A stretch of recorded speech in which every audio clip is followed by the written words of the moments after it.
Hello everyone. Good evening. I hope I'm clearly audible and visible to all of you. Please let me know once in the chat box whether I'm clearly audible and visible or not, so that we can start today's session where we're going to discuss about the current affairs from last 1 week. Great. Audible. Perfect. So let's start the session with the first news that we have from the last 1 week. The news is, what agreement did the Union Cabinet approve signing as part of India's bid to host 2030 Commonwealth Games in Ahmedabad? So firstly, Bharat सरकार ने decide किया है that we are going to have bid for the hosting of Commonwealth Games in India in 2030. Commonwealth Games हम India में host करने का सोच रहे हैं in the year 2030. When we talk about the Commonwealth Games, these are games mainly organized for those countries which were earlier a part of Commonwealth, right? That means जो पहले you can say part थे of British Empire, right? जो British empire के पहले part हुआ करते थे उन सब कंट्रीज को कॉमनवेल्थ कहा जाता है. Now this Commonwealth Games India is planning to host for the first time. These Commonwealth Games, I think, were hosted in the year 1930. 1930 में पहले Commonwealth Games हुए थे. 1930. 1930 is the year in which first Commonwealth Games were hosted, and this first Commonwealth Games were hosted at a place called Hamilton in Canada. Now आज की date में ऐसा नहीं है कि सिर्फ जो कॉमनवेल्थ की कंट्रीज थी या फिर जो ब्रिटिश एम्पायर की कंट्रीज थी वही इसके अंदर है. There are a few other countries also. कुछ और भी यू कैन से कंट्रीज है जो इसके अंदर आ चुकी है जो कॉमनवेल्थ का पार्ट नहीं है. इंडिया ने 19th कॉमनवेल्थ गेम्स होस्ट किए थे. The latest Commonwealth that we have hosted in the year 2010. 2010 में हमने 19th कॉमनवेल्थ गेम्स जो है उनको होस्ट किया था, राइट. पहले ये ब्रिटिश एम्पायर गेम्स के नाम से जाने जाते थे 1930 से 50 तक. Then British and the Commonwealth 1954 से 64 तक. देन ब्रिटिश कॉमनवेल्थ गेम्स 70 से 74 तक, और 1974 से इसे कॉमनवेल्थ गेम्स का नाम दिया जाता है. It is called as Commonwealth Games. ठीक है. And latest two countries, those who have joined these games were in 2022. 2022 में एक तो इसे ज्वाइन किया गया था by a country called Gabon and second by Togo. इन दो देशों ने इसे ज्वाइन किया था. And India is also planning कि इसे हम होस्ट करेंगे. कॉमनवेल्थ का जो सेक्रेटरीट है that is located in London. Secretariat या फिर जो हेड ऑफिस कह सकते हो. India is saying that India is going to host this, और इसे होस्ट करने के लिए हमें एक अग्रीमेंट और यू कैन से एक अग्रीमेंट साइन करना करता है जिसे कहा जाता है होस्ट कोलैबोरेशन अग्रीमेंट. तो हमने इस होस्ट कोलैबोरेशन अग्रीमेंट को भी साइन किया है, अप्रूव किया है इसे साइन करने का. एंड इंडिया ने बोला है कि 2030 के कॉमनवेल्थ हम अहमदाबाद में होस्ट करना चाहेंगे. अहमदाबाद के बारे में पहले ये भी बताया गया कि अहमदाबाद इससे पहले भी एक ऐसा इवेंट, बड़ा इवेंट होस्ट कर चुका है. नरेंद्र मोदी स्टेडियम जो दुनिया का सबसे बड़ा क्रिकेट स्टेडियम है, वहां पे हमने आईसीसी वर्ल्ड कप 2023 का फाइनल करवाया था, right. So this city has the capacity, this city has potential to host these type of games, right. तो ये यहाँ पे हमने बोला है. Then which three cornerstones framed India's vision for strengthening cooperation within SCO as articulated by Modi ji at Tianjin? So one of the most prominent meeting that happened was of Shanghai Cooperation Organization, right? Shanghai Cooperation Organization का meeting हुआ था अभी. And this meeting or this SCO organization is kind of India. ये इस time पे meeting हुआ है जब India is facing certain crisis with USA, right. America के साथ हमारे कुछ क्राइसिस, कुछ इश्यूज चल रहे हैं. वो इंडिया के ऊपर टैरिफ पे टैरिफ लगाए जा रहे हैं. एंड एससीओ की, जब शांघाई कोऑपरेशन ऑर्गेनाइजेशन की बात करें तो एससीओ को अमेरिका इस तरीके से एक एंटी एंटी यूएसए ब्लॉक की तरह देखता है. बिकॉज ऑफ कोर्स नाम में तो शांघाई है ही, लेकिन चाइना है इसके अंदर, Russia is also there, and now India is also there. China Russia का डोमिनेशन जिसके अंदर है, इस टाइप का ये ऑर्गेनाइजेशन है SCO. And of course India भी अब इसका पार्ट तो इंडिया है ही एससीओ का, plus India is joining hands with these countries. और बिकॉज ऑफ दैट यूएसए ने एक ट्वीट भी किया था डीजे ट्रम्प ने कि they felt bad that they have lost India to China, है ना, द माइटी चाइना। इंडिया और रशिया चाइना के साथ चले गए and all those things are started happening.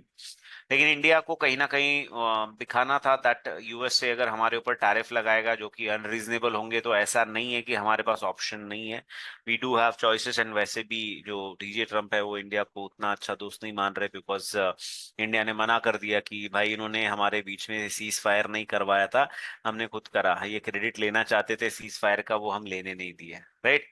So 25th SCO meeting अभी हुई थी। This was the 25th meeting of SCO, which was hosted at Tianjin, China, where Modi ji delivered a speech, highlighted the need for global unity against terrorism, right? Emphasized on respecting sovereignty of each other, even focus on connectivity projects, ये कहा इन्होंने। And even China की भी बात करें तो China ने भी पंचशील के ऊपर फोकस करने की बात की। तो मोदी जी की स्पीच की अगर बात करें तो सिक्योरिटी, कनेक्टिविटी एंड अपॉर्चुनिटी, इन तीन चीजों के बारे में मेनली मोदी जी यहाँ पे बात कर रहे थे, right. He was talking about security and connectivity and opportunity, underscoring the unity against terrorism and balance regional diplomacy in the area. The next, which was the new installed power capacity, which was the new installed power capacity of Bhutan after the final unit of 1020 megawatt Punach Changchu project was connected to the grid in 2025. So, India जो है ये भूटान को, we do have agreement of peace, friendship and cooperation with Bhutan. Bhutan की even external security का India जिम्मेदारी लेता है। भूटान का एक क्राइसिस भी चलता है विथ चाइना, एक बॉर्डर डिस्प्यूट है भूटान एंड चाइना के बीच में, जिसको हम डोकलाम कहते हैं, right. Doklam issue is there. Doklam में भी जब स्टैंड ऑफ होता है, जब चाइना के साथ भूटान का कुछ अग्रेशन होता है, तो India stands with Bhutan and India उन्हें डिफेंड करने के लिए खड़ा हो जाता है। तो एक्चुअली वो स्टैंड ऑफ इंडिया और चाइना के बीच में हो जाता है, ये हमारा अग्रीमेंट है विथ ईच अदर। अब यहाँ पे इस देश को इलेक्ट्रिसिटी जनरेट करके देना, इलेक्ट्रिसिटी प्रोड्यूस करने के लिए भी इंडिया काफी हेल्प करता है। बिकॉज होता क्या है, इंडिया और भूटान का अगर ट्रेड देखा जाए ना, तो this trade between India and Bhutan is in favour of India. तो भूटान से इंडिया को हमेशा पैसे लेने पड़ते हैं। और भूटान एक गरीब छोटा सा देश है, ऑफ कोर्स काफी खुश देश कहा जाता है ना, काफी क्लीन भी है, लेकिन गरीब है, छोटा सा देश है, और उनकी नीड से खुद फुलफिल नहीं कर पाते, तो इंडिया के ऊपर इनका डिपेंडेंस काफी ज्यादा है। फ्यूचर में अगर ऐसा ही चलता रहा तो eventually there will be problem for this country, कि इनके पास पैसे नहीं होंगे देने के लिए। तो इंडिया क्या करता है, इंडिया क्या कर रहा है, इंडिया ने आइडेंटिफाई किया है कि इनके पास हाइड्रो पावर बहुत ज्यादा है। तो इंडिया बोलता है कि आपके देश में हम क्या करेंगे, हम आपके देश में हाइड्रो इलेक्ट्रिक पावर प्लांट लगाएंगे, और उन्हीं हाइड्रो इलेक्ट्रिक पावर प्लांट से आपसे फिर इलेक्ट्रिसिटी परचेज करेंगे, बिकॉज वो आपके देश में जनरेट हुई है। तो उससे आपको फायदा होगा, हमारा जो डेफिसिट है वो कम हो जाएगा, ठीक है, हमारा जो डेफिसिट है वो कम हो जाएगा। तो इस तरीके से हम उनकी हेल्प करना चाहते हैं। And this is hydroelectric power project of Bhutan called Punatsangchhu 2 hydroelectric power project, right, जो जिसके अंदर 30% इंडिया ग्रांट देता है और 70% इंडिया इस प्रोजेक्ट के अंदर जब खर्चा करता है, तो 30% इंडिया इनको पैसे एज अ ग्रांट देता है। ग्रांट का मतलब ये हम इनसे वापस नहीं मांगने वाले, राइट। एंड 70% जो है वो लोन की तरह इंडिया इन्हें प्रोवाइड करता है, जो धीरे धीरे वो हमें वापस करेंगे and the form of you can say giving electricity to India, right. ये जो टोटल प्रोजेक्ट है, ये 6 इस तरीके के 1020 के नहीं है, कुछ छोटे हैं कुछ बड़े हैं, लेकिन 6 टोटल यहाँ पे जो पावर प्लांट्स है वो लगने वाले, यूनिट्स लगने वाले हैं, एंड जिसकी कैपेसिटी 3500 मेगावाट से भी ज्यादा होने वाली है, राइट। 3500 मेगावाट से भी ज्यादा होने वाली है, right. So why we have this agreement with Bhutan? Because Bhutan wanted to sign this and India also wanted to have a good relationship with Bhutan. तो हमारे neighbor है, तो हमारा काम बनता है as a big brother to protect them. So this is about this particular news. The next news that we have, which Rajasthan district has served as the starting point for the Educate Girls program before it expanded to multiple districts and state. तो राजस्थान में start किया गया था इन the year 2008, 2008 में पाली district of Rajasthan, Rajasthan के पाली district के अंदर ये इनिशिएटिव स्टार्ट किया गया था to educate the girls, to educate girls. And जहाँ पे वो इंक्रीज होते होते 12 अलग अलग डिस्ट्रिक्ट्स ऑफ राजस्थान में हो गया, जहाँ पे राजस्थान के अंदर ही 7 लाख से ज्यादा लड़कियों को फॉर्मल स्कूलिंग एजुकेशन में इनरोल किया गया। एंड उसके बाद अब ये अलग अलग इंडिया के भी अलग अलग स्टेट्स में इम्प्लीमेंट किया जा रहा है, और इसके थ्रू अराउंड 20 लाख से ज्यादा लड़कियां ऑलरेडी फॉर्मल एजुकेशन सिस्टम में वापस आ चुकी हैं। सो this was started in 2008 from the Pali district of Rajasthan called Educate Girls Program, right? Educate Girls Program originally piloted in Pali district. From there significantly grow हुआ है, राजस्थान से लेके तो अलग अलग districts and states के अंदर ये spread हुआ है, right?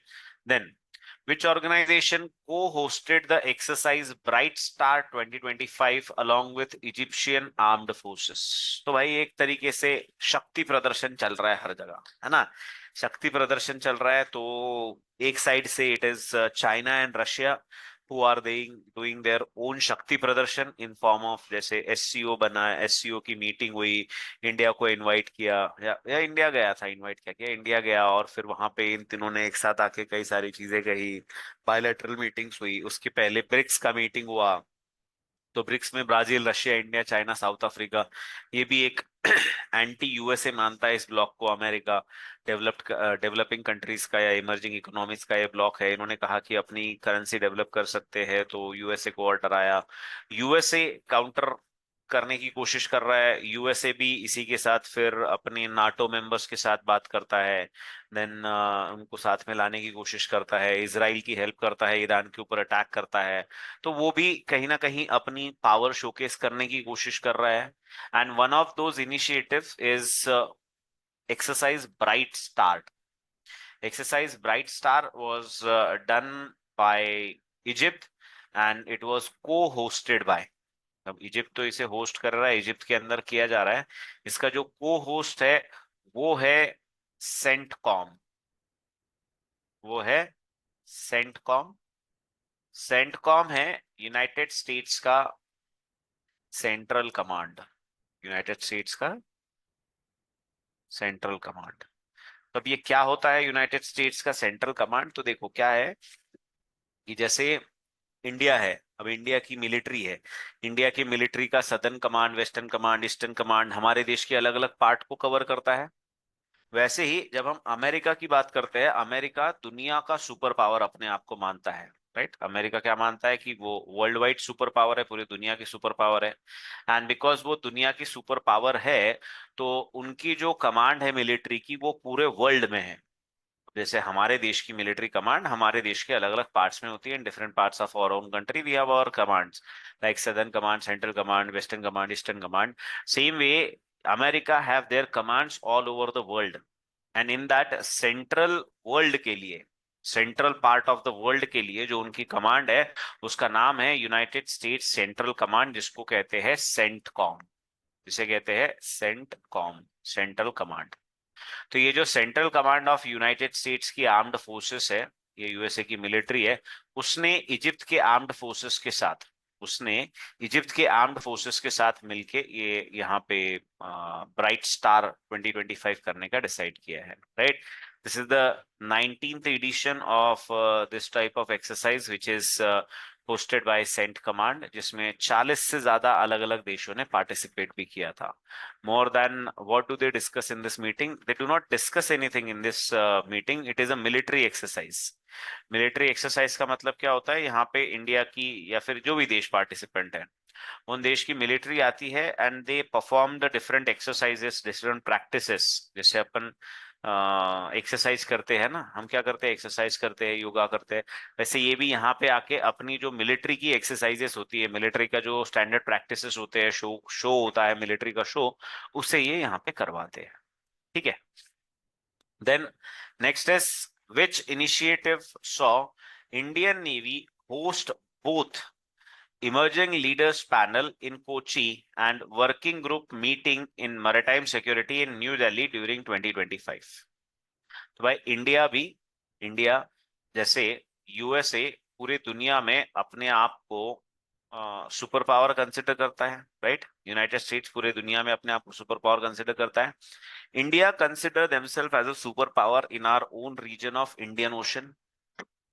इंडियन ओशन में कहीं ना कहीं हम एक रीजनल पावर है, right?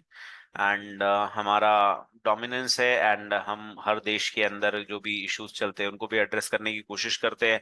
We have our initiative by the name called SAGAR for this region which stands for security and growth for all in the region, right? हम इसके ऊपर भी काम करते हैं to ensure security and growth, right? To ensure security and growth for all in the region, right? All in the region. तो इसके लिए हम इसे चलाते भी है, that is Sagar initiative.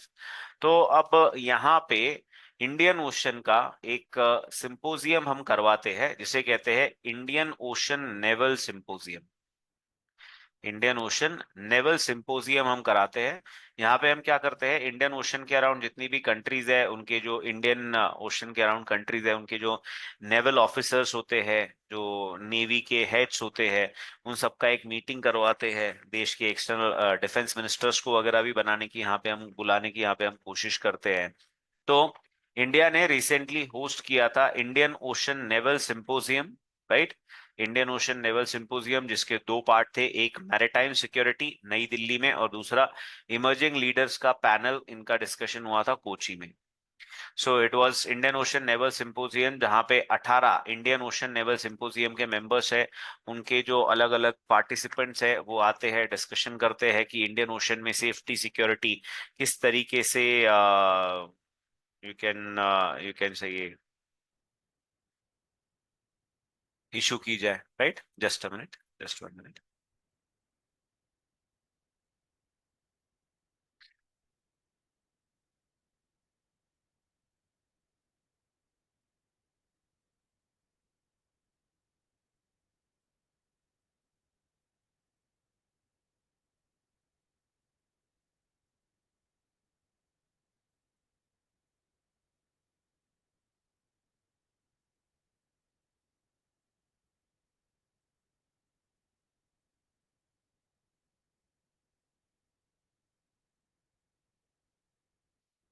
Just 1 minute.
Just a minute.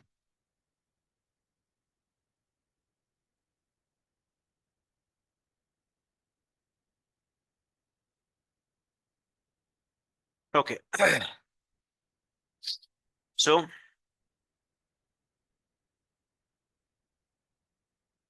let's move on to next.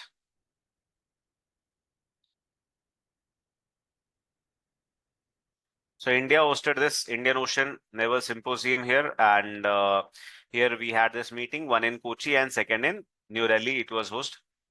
The next is which global position was secured by Singapore in 2025 Global Peace Index, making it only Asian country in the top 10. Why global position? Which global position, right? So in this peace index, global peace index, Asian country सिर्फ एक है. Can anyone tell me कि वो is the top in this global peace index में first place पे कौन सी country है? Which country is there on the first place of this peace index? And यहाँ पे एशिया से सिर्फ एक कंट्री आई है which is in the sixth rank, that is Singapore, right. छठे नंबर पे एशिया से सिर्फ एक कंट्री है जो कि है सिक्स्थ नंबर पे आई हुई, that is only one country, that is Singapore. Then next question, what is the minimum period? Right, Iceland is on the first. What is the minimum period of verified restoration required under revised green credit program rules before entities can earn green credits? Minimum period of verified restoration required कितना है for revised green credit program rules before entities can earn green credits? So recently there has been a change. Ministry of environment, forest and climate change ने revise किया है green credit program rules in August 2025, specifying that the credits will be granted only after 5 years of verified, you can say, restoration.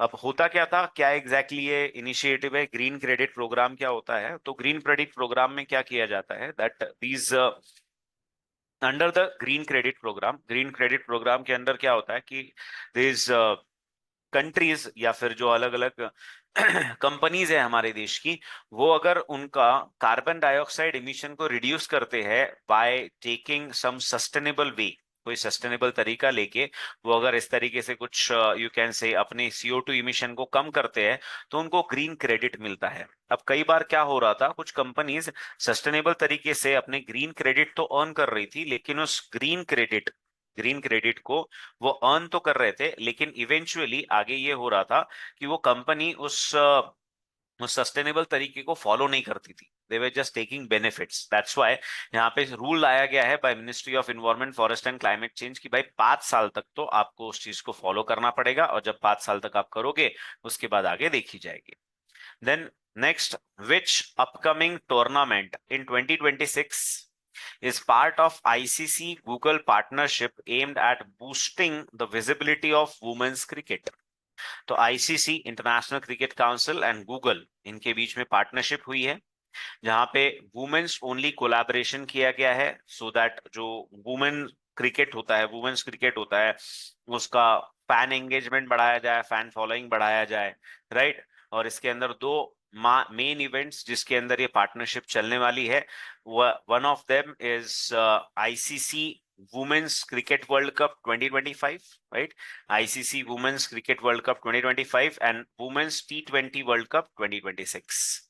तो एक है ICC women's world cup 2025 and दूसरा है women's T20 world cup 2026. तो इसके अंदर ICC world cup 2025 का नाम तो हमें दिखाई नहीं दे रहा है, तो it is women's T20 world cup 2026 which is there. The next, the abbreviation IEPFA, the abbreviation IEPFA recently in news for launching phase 2 of Niveshak Didi initiative stands for.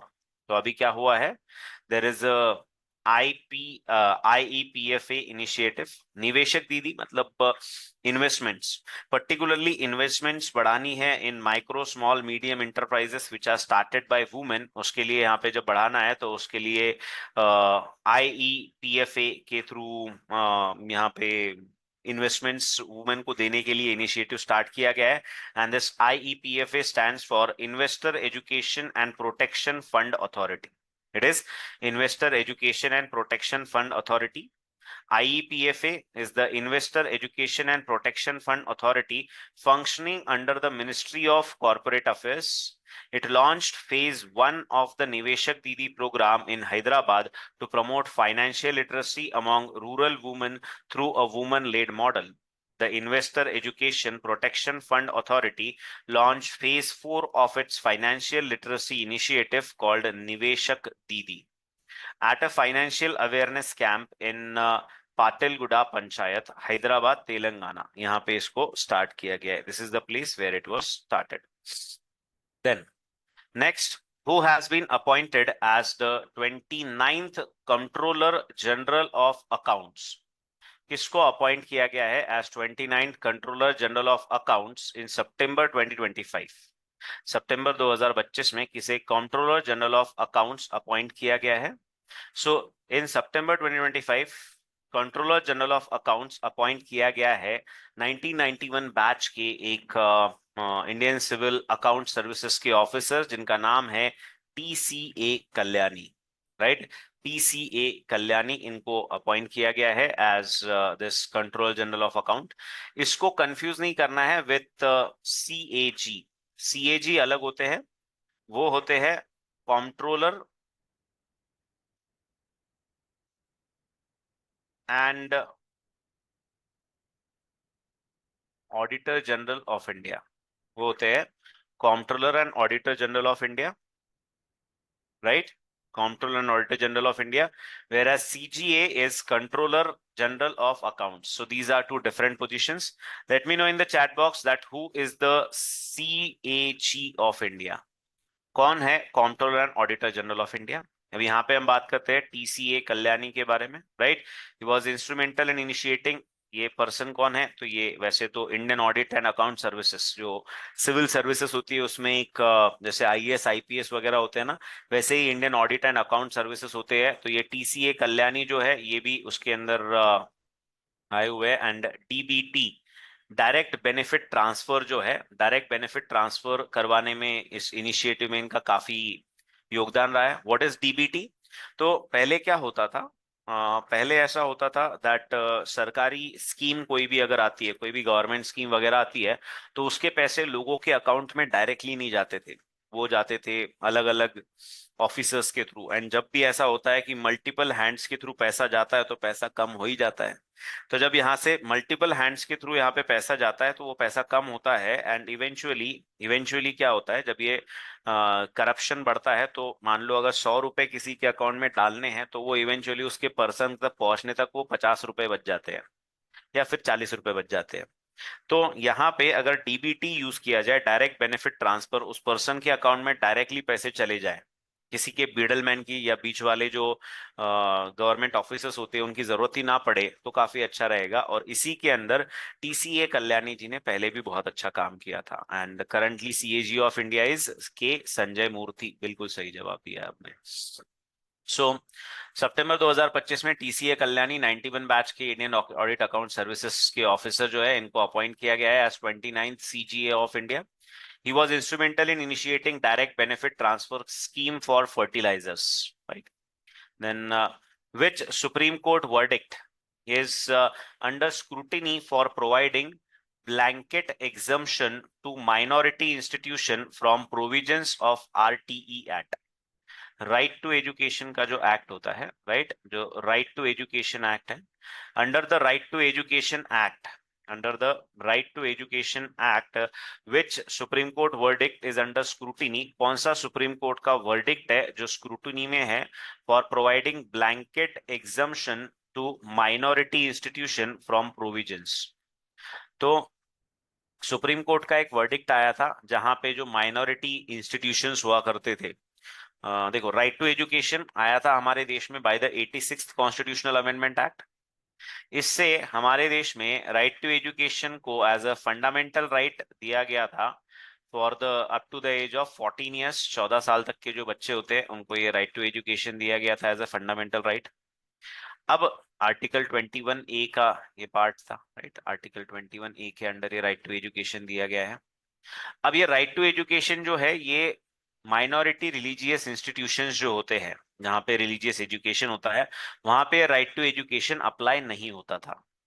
और ये आया था 2014 में in Pramati educational and cultural trust का case था।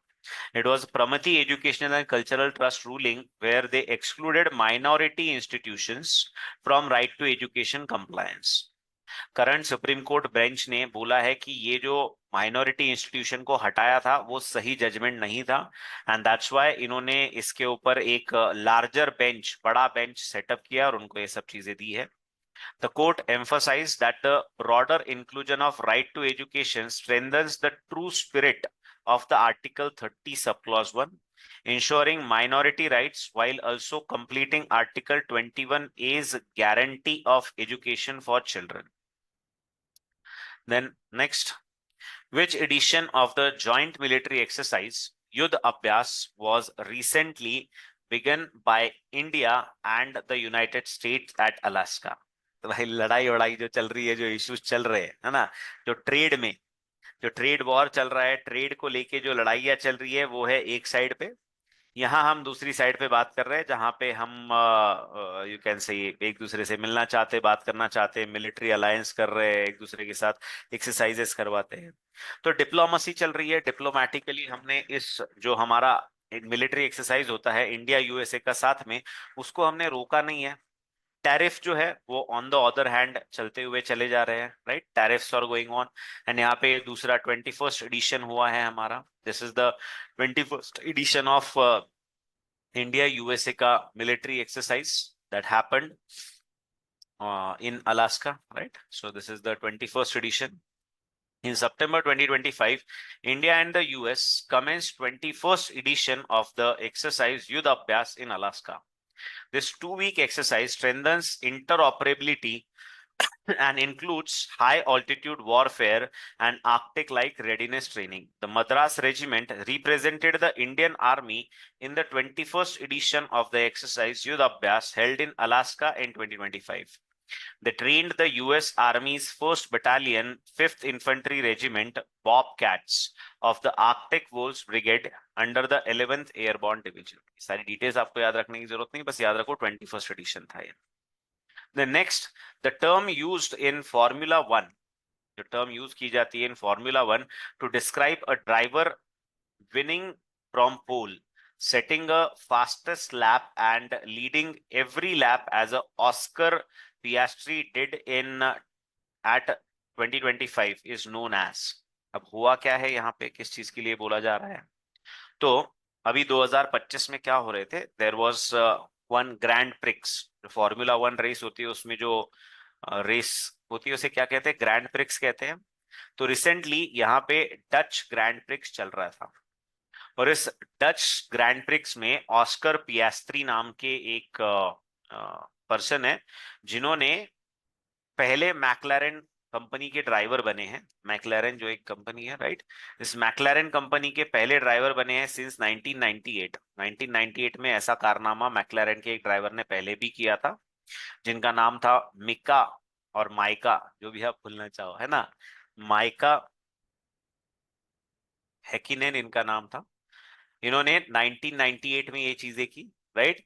तो इन्होंने क्या किया था, इन्होंने एक गो में, राइट, एक गो में जो पहला लैप होता है उसमें भी फर्स्ट आए, देन जो फाइनल आखिरी तक के लैप होते हैं उसमें भी फर्स्ट आए, और रेस इन्होंने स्टार्ट भी करी and as the first, right, driver winning from pole.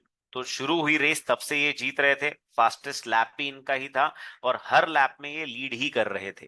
तो शुरुआत से आखिरी तक ये लीड कर रहे थे, इनको किसी ने क्रॉस ही नहीं किया। ये किया गया है, और इस चीज को जो भी करता है उसे कहा जाता है ग्रैंड शेलेम। तो इन्होंने क्या रिसीव किया है, ग्रैंड शेलेम रिसीव किया है इस ग्रैंड प्रिक्स में, कि इनको स्टार्ट टू एंड कोई भी सरपास कर ही नहीं पाया। ठीक है, तो इनका नाम क्या है, इनका नाम है ऑस्कर पियास्ट्री, इनका नाम है Oscar Piastri. Then next, at which event was India's first fully indigenous 32-bit microprocessor called Vikram 3201 presented to the Prime Minister Narendra Modi? Modi ji को 32-बिट माइक्रो प्रोसेसर विक्रम 3201 जो है, हमने खुद बनाया हुआ माइक्रो प्रोसेसर है, इसको इसको प्रेजेंट किया गया। माइक्रो प्रोसेसर की अगर हम बात करें तो ज्यादातर US based and China based companies है, जैसे कि एनवीडिया है, गूगल है, इंटेल इनसाइट जो इनका आता है, तो इनके अलग अलग माइक्रो प्रोसेसर्स आते हैं। भारत का अपना पहला home grown micro processor 32 bit का जो है इसको डेवलप किया गया। इसको डेवलप करने में एक तो इसरो का हाथ था, एंड दूसरा सेमीकंडक्टर लैब जो चंडीगढ़ में लोकेटेड है। इसरो के under there is one office called Vikram Sarabhai space centre. तो इस विक्रम साराभाई स्पेस सेंटर ने, विक्रम साराभाई स्पेस सेंटर के साइंटिस्ट कह सकते हो, along with the scientist of semiconductor lab of Chandigarh, इन्होंने साथ में मिलके विक्रम 3201 नाम का एक 32 बिट का माइक्रो प्रोसेसर इंडिया का स्टार्ट किया है, और इसको यहाँ पे रिलीज किया गया था at semicon India 2025। Semicon India 2025 में मोदी जी को ये हैंडओवर किया गया कि ये देखो हमने ये फाइनली प्रोडक्ट बनाया है। Vikram 3201, India's first fully home grown 32 bit micro processor, was officially presented at Semicon India 2025 in New Delhi by Union IT Minister Ashwini Vaishnav ji to the Prime Minister Modi ji. It was developed by Vikram Sarabhai Space Center along with Semiconductor Lab called SCL of Chandigarh. इन दोनों ने मिलकर इसे तैयार किया है, जिसका नाम है Vikram 3201। The next, what was initial government transfer amount to launch Bihar Rajya Jeevika निधि साख सहकारी संघ लिमिटेड।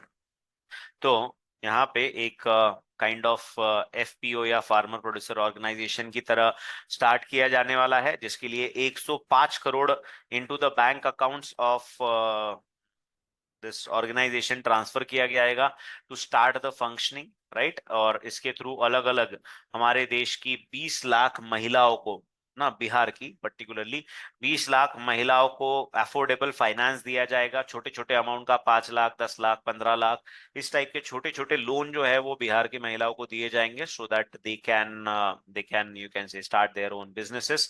और इसके लिए 105 करोड़ का अभी फंडिंग दिया गया है, 105 करोड़ का फंडिंग दिया गया है। So during the launch of cooperative society in Bihar bye the name called, you can से, इसका जो नाम यहाँ पे था दैट इज बिहार राज्य जीविका निधि साख सहकारी संघ, इसका पर्पज जो होगा वो इनको फंडिंग देने का होगा।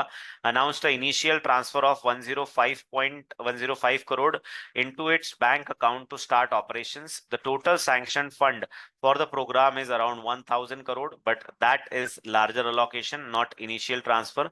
Hence D refers to total sanction, not immediate transfer. And यहाँ पे 20 लाख महिलाओं को ये दिया जाएगा जो 5, 10, 15 लाख टाइप के छोटे छोटे लोन का इसको यूज करेंगे। Then who released Nari 2025 report. नारी 2025 रिपोर्ट किसने रिलीज किया है? Highlighting women's safety precautions across Indian cities.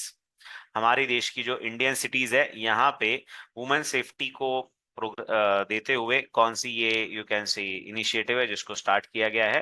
So who released Nari 2025 report highlighting women safety perceptions across Indian cities. So it is Vijaya Rahatkar जिन्होंने इसे लॉन्च किया है। The national commission for women की chairperson NCW, this is important, ये fact आपको याद रखनी है। ये कौन है? इट इज एनसीडब्ल्यू की chairperson Vijaya Rahatkar, who release the Nari report 2025। स्मृत, बाकी तो लोग इसके अंदर है ना, है नहीं, मिनिस्टर्स वगैरह है। According to this report Patna, Jaipur, Faridabad, Delhi, Kolkata, Srinagar, Ranchi, ये कुछ unsafe cities for women declare की गई है। वेयर एज कोहिमा, विशाखापट्टनम, आइजवाल, देख सकते हो आप, नॉर्थ ईस्ट के जो सिटीज है या फिर साउथ की सिटीज है, ये काफी सेफ बोली गई है फॉर वुमेन, राइट। तो yes, ranked among the safest cities for women. The report, based on surveys of around 12,770 women across 31 cities, gave a national safety score of 65. हमारे देश में 65% वुमेन सेफ फील करती है। Relatively you can say majority है जो safe feel करते हैं, लेकिन yes 35% is also a big number. Then next question, under the, sir what is Dutch grand prix? Grand prix जो होती है F1 कार का रेस, आपने देखा रहेगा। F1 कार की जो रेस होती है ना, उसको ग्रैंड प्रिक्स कहा जाता है, उसे ग्रैंड प्रिक्स कहा जाता है। एंड डच ये वर्ड किया जाता है यूज फॉर द पीपल और for the land of Netherlands. Netherlands नाम के देश के जो लोग होते हैं ना, उनके लिए डच बोला जाता है। तो नीदरलैंड्स के ग्रैंड प्रिक्स जो होती है, उसको डच ग्रैंड प्रिक्स कहा जाता है।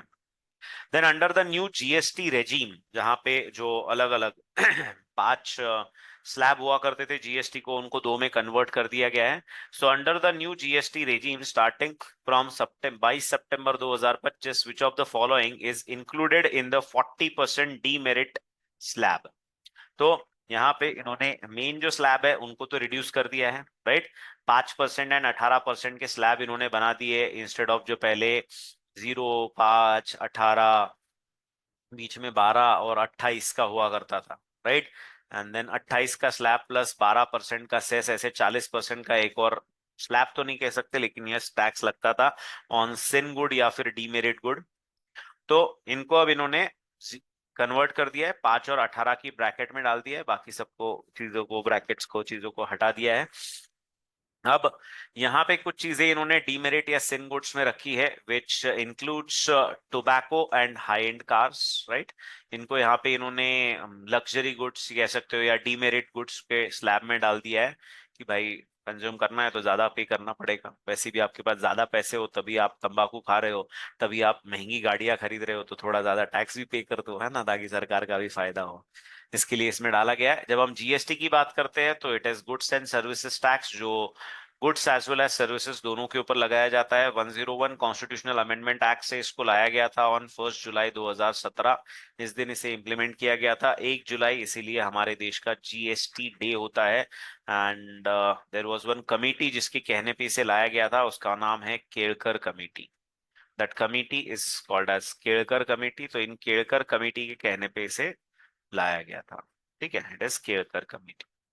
Then let's move on to next. in which Afghan province was the epicenter of 31st August 2025 earthquake located। 2025 को अभी जो 31 अगस्त को अर्थक्वेक हुआ, जिसके अंदर काफी नुकसान हुआ है, not only in Pakistan but also in, not only in Afghanistan but in Pakistan as well. और इसका जो इपी सेंटर था, जहां से ये स्टार्ट हुआ, जिसका सेंटर था, दैट वाज कुन्नर। इसका नाम है Kunar. The devastating earthquake struck Kunar province near Pakistan border. Other provinces like Nangarhar, Langnam, Panjshir were also heavily affected, but were not the epicenter. epicenter जो था वो कुनार के अंदर था, एंड इसकी वजह से काफी ज्यादा प्रॉब्लम्स भी यहाँ पे हुई है। Then, which technology does the indigenous brain diagnostic tool Cerebo use to detect traumatic brain injuries? कौन से technologies indigenous brain diagnostic tool सेरेबिक यूज करता है ताकि वो ब्रेन के अंदर जो ट्रॉमेटिक इंजरीज, ट्रॉमा की वजह से इंजरीज होती है, उसको आइडेंटिफाई करे? तो ये यूज करता है एमआरआई को, ये यूज करता है मैग्नेटिक रिजोनेंस इमेजिंग को। So this technology uses MRI tool in Cerebo to use detect the traumatic brain injuries, right? तो near infrared spectrometer combined with machine learning to detect this, right? Oh, sorry, गलत answer mark कर दिया है इसमें, ये गलत है, because MRI में तो ये होता नहीं है, एमआरआई एक्सरे नहीं है। Cerebo employs near infrared spectroscopy combined with machine learning. तो ये दो चीजें हैं, it is near infrared spectroscopy का इसमें यूज किया जाता है। तो एमआरआई तो एक्चुअली अभी भी यूज किया जाता है फॉर ब्रेन इंजरीज। तो ये आंसर नहीं होगा, इसका आंसर होगा NIRS, right, it is NIRS जिसका यहाँ पे यूज किया जाता है। Then next question, what is the mandatory break period? ये इंटरेस्टिंग है ना, नई चीज आई है एम्प्लॉयज के लिए। What is the mandatory break period after which employees must be given rest under the new cabinet approved extension of daily working hours?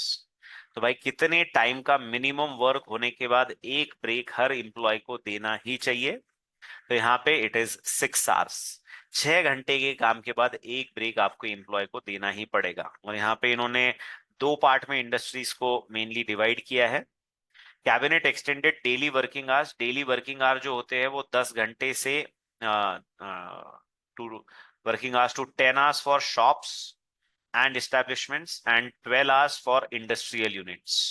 Factory industries के लिए 12 घंटे का वर्किंग आवर एंड जो शॉप्स एंड एस्टेब्लिशमेंट्स होते हैं, दुकानें होती है, उनके लिए 10 घंटे का। और इन्होंने ये भी कहा है कि 6 घंटे के बाद इट इज वेरी इंपॉर्टेंट कि कंटिन्यूस 6 घंटे का वर्क होने के बाद चाहे इंडस्ट्री हो चाहे शॉप हो, वहां पे ब्रेक मिलना चाहिए। तो आपको सिंपल चीज यहाँ पे याद रखनी है, कैबिनेट ने अप्रूव किया है कि शॉप्स एंड एस्टेब्लिशमेंट के अंदर जो एक वर्किंग आवर होगा मैक्सिमम वो 10 घंटे रहने वाला है, वेयर एज इंडस्ट्रीज और फैक्ट्रीज के अंदर जो रहने वाला है वो 12 घंटे रहने वाला है। और 6 घंटे के बाद जरूरी होगा इनको ब्रेक देना, राइट? It will be important to give break. Then next, what edition of India Thailand joint military exercise called Maitri began on 1st September 2025 in Meghalaya? तो इंडिया और थाईलैंड इनके बीच में यहाँ पे एक मिलिट्री एक्सरसाइज मैत्री नाम का मिलिट्री एक्सरसाइज होता है हमारे बीच में। इसका रिसेंटली मेघालय में 14th एडिशन स्टार्ट हुआ है। 14th एडिशन ऑफ मैत्री started between India and Meghalaya on 1st of September 2025. Then next question, in which category did IIT Madras secure top position for 7th consecutive year in the 10th edition of NIRF rankings released by Ministry of Education? तो ministry of education NIRF ranking release करता है for you can से institutions, अलग अलग category में भी इसको release किया जाता है, राइट? तो एक आता है इन रिसर्च कैटेगरी, एक आता है इन इंजीनियरिंग कैटेगरी, राइट? फिर आता है मेडिकल कैटेगरी, फिर आता है law category, and then lastly आता है एक ओवरऑल कैटेगरी। तो ये जो आईआईटी मद्रास है, इस आईआईटी मद्रास ने ओवरऑल कैटेगरी में टॉप किया है। It is overall category, there is research, innovation, engineering, medical, law. यहाँ पे मिनिस्ट्री ऑफ एजुकेशन के 10th एडिशन ऑफ NIRF में आईआईटी मद्रास ने सिक्योर किया है top rank in overall category for the 7th consecutive year. 7वीं बार आईआईटी मद्रास टॉप कर रहा है। This recognition reflects the consistent excellence across the teaching, research, innovation and global recognition, right? IISc Bangalore ने ऑफ कोर्स रिसर्च में top किया है। आप मुझे बता सकते हो क्या कि ऑफ कोर्स लॉ में भी NLSIU बैंगलोर जो है वो टॉप करता है। इसके अंदर in the category of engineering किसने टॉप किया है, and in the category of medical किसने टॉप किया है? इंजीनियरिंग में किसने टॉप किया है और मेडिकल में किसने टॉप किया है, राइट? इंजीनियरिंग एंड मेडिकल में किसने टॉप किया है ये आपको मुझे बताना है। Then next, which economic bloc signed trade and economic partnership agreement TEPA with India on 10th March 2024, scheduled to get implemented on 1st October 2025? तो भाई किसके साथ हमारा ये अग्रीमेंट साइन हुआ है? तो it is signed between European free trade association, European free trade association के साथ हमने इसे साइन किया है। इसके अंडर हमारा और यूरोपियन यूनियन का जो फ्री ट्रेड एग्रीमेंट है वो तो इफेक्ट में रहेगा ही रहेगा। इसके अलावा कुछ अदर यूरोपियन नेशन जैसे कि स्विट्जरलैंड, नॉर्वे, आइसलैंड, लाइकेनस्टाइन जो यूरोपियन यूनियन के मेंबर नहीं भी है उनके साथ भी हो जाएगा। TEPA was signed between India and European free trade association on 10th March. ये comprises of 4 non-European Union nations, because European Union के साथ तो हमारा FTA का निगोसिएशन चल ही रहा है। उसके अलावा इनके साथ हमारा एक फ्री ट्रेड एग्रीमेंट हो गया। यूके के साथ भी हम ऑलरेडी साइन कर ही चुके हैं, ठीक है? Then next, which article of the Paris Agreement provides the basis for joint crediting mechanism agreed upon by India and Japan? तो जो हम बात करते हैं पेरिस एग्रीमेंट की, इस पेरिस एग्रीमेंट के अंडर क्या होता है? Paris agreement is related to reduction of carbon emission, right, as well as to achieve the targets of Paris climate deal. अब इसके अंदर ये बोला जाता है कि जब भी कोई एक डेवलप्ड कंट्री किसी डेवलपिंग कंट्री के साथ अगर प्रोजेक्ट करते हैं तो उसका फायदा ऑफ कोर्स डेवलप्ड कंट्री को होता है। जैसे मान लो जापान है, अब जापान अपने देश का जो कार्बन डाइऑक्साइड इमिशन है उसको तो कम नहीं कर सकता, तो कई बार वो इंडिया में इन्वेस्ट करता है सो दैट इंडिया का इमिशन कम कर दे। अब जब ये इस तरीके से इंडिया में इन्वेस्ट करेंगे तो इसका फायदा उन्हें भी मिलना चाहिए कुछ ना कुछ। तो इसके लिए बनाया गया है जॉइंट क्रेडिटिंग मैकेनिज्म, जहां पे इसका क्रेडिट दोनों देशों के बीच में शेयर किया जाता है। और इसके डिटेल्स दिए गए हैं under article 6.2 of the Paris agreement. Paris agreement के आर्टिकल 6.2 के अंडर ये किया गया है। The joint crediting mechanism between India and Japan is established under the Article 6.2 of the Paris Agreement, which facilitates collaborative projects for emission reductions and credit sharing. This aligns with the broader Indo-Japan initiative called Green Energy Focus for a Better Future, promoting sustainable development and climate action. जो promote क्या करता है? Sustainable development को और climate action. Then next, what share of the total global deaths in 2021 did suicides represent? ये एक बहुत ही खतरनाक फिगर है। 2021 में जितनी भी डेथ्स हुई थी उसके अंदर सुसाइड कितने थे according to WHO, which is very high. क्यों ही लोग ऐसा करते हैं पता नहीं, है ना। तो हर चीज का, हर प्रॉब्लम का सॉल्यूशन दुनिया में बिल्कुल निकल सकता है, ये सब चीजें करने की बिल्कुल जरूरत नहीं है। तो WHO के डेटा के हिसाब से around 1.1% of the total deaths that happened globally were due to suicide, right, which is around 7,27,000 लोगों ने अपनी लाइफ जो है वो सुसाइड की वजह से गंवाई है। This figure highlights suicide as a major public health challenge and emphasizes on importance of preventive policies and mental health care to be provided worldwide. पूरे दुनिया में मेंटल हेल्थ केयर प्रोवाइड करने की जरूरत है, उसका इंपॉर्टेंस यहाँ पे दिखाता है। आई होप यहाँ तक सब कुछ क्लियर था। ये कुछ इंपॉर्टेंट करंट अफेयर्स थे फ्रॉम द लास्ट 1 मंथ जो आपको पता होने चाहिए, सॉरी लास्ट 1 वीक जो आपको पता होनी चाहिए। ठीक है।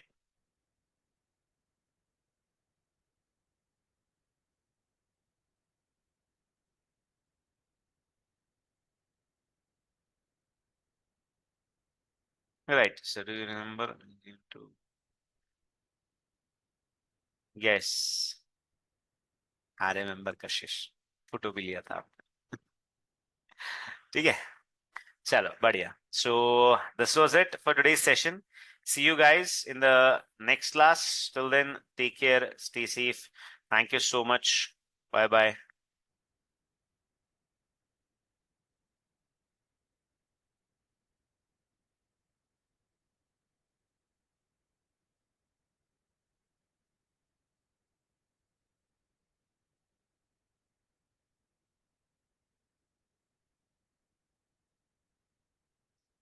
Thank you, thank you, bye.